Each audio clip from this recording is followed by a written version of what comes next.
right, Jackson Flora, first of all, welcome to Oracle Park. Thank you. You've been here a lot growing up. You Yeah. told us you have a lot of memories here. What's your favorite memory of actually being here in the ballpark? Dang, that's tough. I think I was just talking about it, but when I got my first MLB ball, my dad and I came early for a game one year, and they're hitting batting practice, and we're out in center field before they redid it. So we're out in the stands, and they're hitting BP. I couldn't even see over the wall. I couldn't even see what was going on. But everyone started going crazy. There's a home run coming towards us, and it went past everybody and landed right next to me, and I got it. Do you remember who hit it? No, I literally couldn't even see. I couldn't even see over the wall. I was just standing out there, and I got the ball. And my dad taught me how to keep score in a score sheet that game. So that was really kind of one of the games that sticks out to me from when I was younger. We have to find what game that was. So you caught a home run ball at Oracle Park, and now you might pitch at Oracle Park. Yeah. That's pretty good. Yeah. We talked to you after you got drafted, obviously. Yeah. But one thing I wanted to ask you, and we didn't that day, was what was that moment like actually getting the call? Were you with your family? I know you were at home that day. What was the moment like hearing you were going to be a San Francisco Giant? I mean, I kind of just froze. I mean, it was everything that I've kind of worked for, and in my mind, it's what I wanted. It's what I worked hard to do. It's what I was ready for. But you can't really prepare yourself for a phone call like that or for a day like that. So I kind of just froze and gave my parents a big hug. And it took a while for it to set in. Really, I still couldn't believe it afterwards. But it was a dream come true. And this is where I want to be, so it's exciting. There's three guys at the top of that draft who everyone was talking about quite a bit, and you were connected to the Giants a little bit, but was that your hope going into it, that at 4 you would be the hometown guy? Yeah, absolutely. I was, lucky enough to kind of be in a situation where I could kind of, negotiate and kind of pick where I thought suited me the best, and, obviously this is where I wanted to be, and this is the team that I want to play for, so it's hard to put into words kind of the feeling when you get to play for your hometown team and go to work with these guys. So I'm excited. I know Logan wanted to reach out to you and some other guys I talked to, and they were excited to meet you. Has anybody reached out to you yet other than you just being at Papago? Logan texted me after the draft, and just congratulated me and just told me to get to work and get ready. So I thanked him, and Tony texted me as well. After the draft, so that was cool to hear from those guys. Yeah, Brandon Crawford, a Foothill High guy as well. Have you met him, or are you looking forward to meeting him? I have not met him. That would be awesome. Yeah. I looked up to him a lot growing up and playing baseball and being from the same area, so that would be sweet. I don't know if Logan told you this, but he did a lot of research on you before the draft. Yeah. He was like, that's our guy at 4. Yeah. And one thing he told me was he loved that he went and watched some big games you pitched, some of the more important games of UCSB's season. And he said he always kind of stepped up in those games. What is it about those games that you were at your best? I think it's just the competitiveness. I think that the biggest thing for me this year was just pitching for my team and playing for the name on the front of the jersey. And when games are big games like that, and you're playing for the right reasons and you're playing for the guys in the dugout, everyone kind of feeds off each other. The better I perform, the more excited everyone in the dugout is, and the more excited everyone in the dugout is, the more they have my back and help me perform. So, it's not just me out there going. I still got 7 guys behind me and a catcher helping me out. So I think just playing as a team, and when everybody comes together for big games like that, everybody, plays a little better. We haven't had a whole lot of starting pitchers here who throw 100 miles per hour. There's only 2 in the last decade who have done that. What was your first time doing that, and how much is that in your back pocket during games? My first time doing that was unreal. I actually hit 101 the first time I hit 100. I skipped 100. So I'd hit 99 the week before, and I was like, I got to do it. It was my last start of the summer. Ball, I think summer ball. It was my last start of the summer, and I have to get it before I go home for the summer. And I told one of my buddies, you got to take a photo if I ever hit 100. They had the velocity up on the scoreboard at the game. And it never showed 100 on the scoreboard. It only showed 99 because it was an old basketball scoreboard. The 2-digit score. Yeah, exactly. And so I was pretty bummed out after the game. And then my coach handed me the TrackMan report, and it said 101. And immediately I texted my dad, my mom, and my brother, and all my friends. I couldn't believe it. So that was an unreal moment. And I think just as far as throwing it in the game, I try not to think about it. When you start overthrowing, you get a little out of control. So I try to stay under control. But I think when I need it and the adrenaline is pumping and it's a big situation, if I ever get angry at a hitter, I think I could let it fly. Here's 101. So you're obviously very into the numbers. But do you know what your highest is this year? Or? My highest this year was 100.5, I think. Yeah.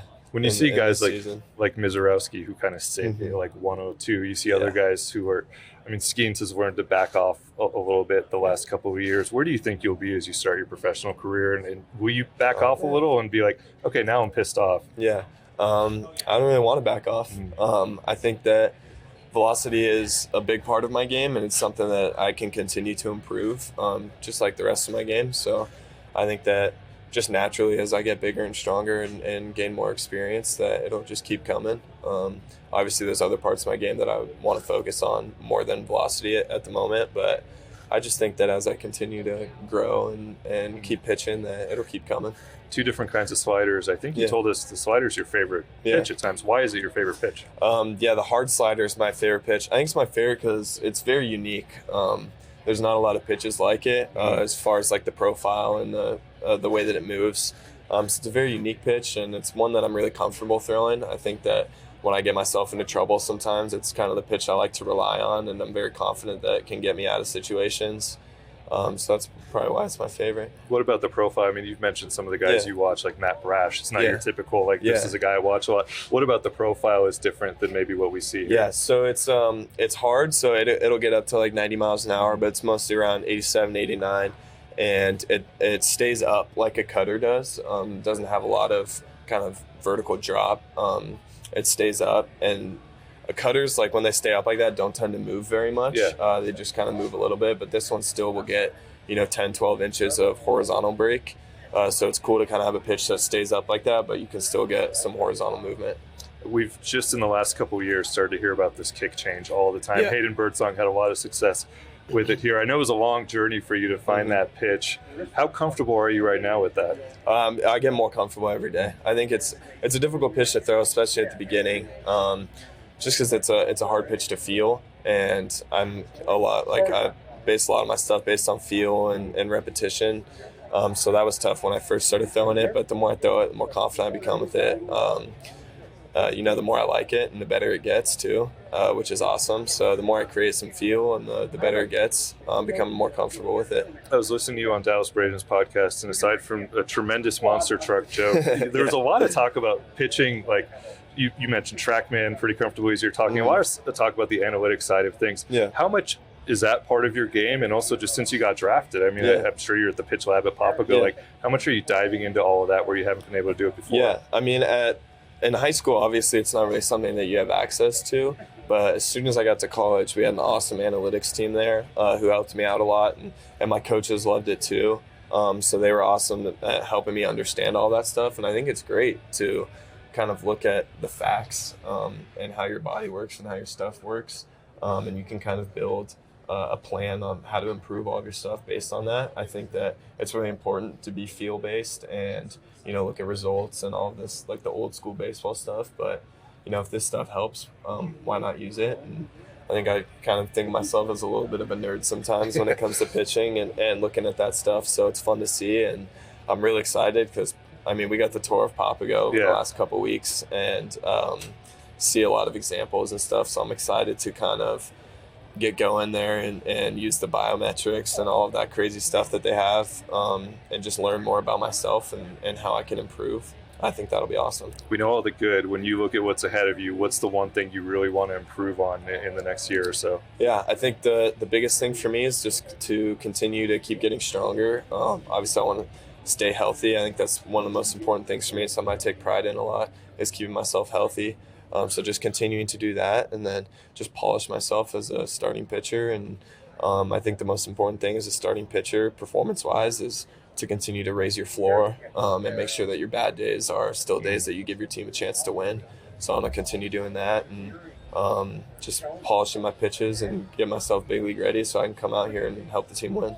I have to ask you about UC Santa Barbara. I was there well ahead of you. It was not at all a baseball school when I was there. There was no analytics. They weren't very good at baseball. Yeah. What made it the right fit for you, other than the location and how beautiful it is and Freebirds and all that? But just from a baseball perspective, what made it the right fit? Yeah, I think just the reputation with how well they develop pitchers. It's something that I knew about when I was getting recruited.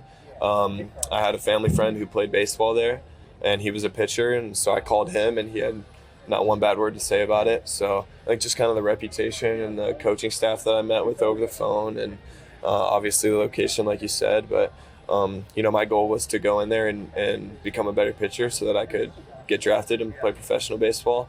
And they were a school and a program that was known for helping guys do that. So that was an easy decision for me. You signed a contract now that forbids a lot of the things that you could, like, I think surfing, you can't do now, things like that. When you were there, it's such a great place to go to school. What did you do? I know you're a big spike ball guy. Like, what did you do away from baseball? We played spike ball, hacky sack on the beach. We went to the beach a lot freshman year, and then after that, you kind of get sick of the sand in your bathroom and all of that stuff. Yeah. So we went to the beach a lot my first couple years, and then we started golfing a lot. There's a lot of nice golf courses there. I love to cook. So my buddies and I would cook dinner and watch movies and hang out. The downtown is really nice. We go out to dinner a lot. I think the hacky sack became a huge thing my junior year there, my third year. So we would, on off days, we'd go to the grass area across the street from my house and play some hacky sack and throw the football around. Just whatever.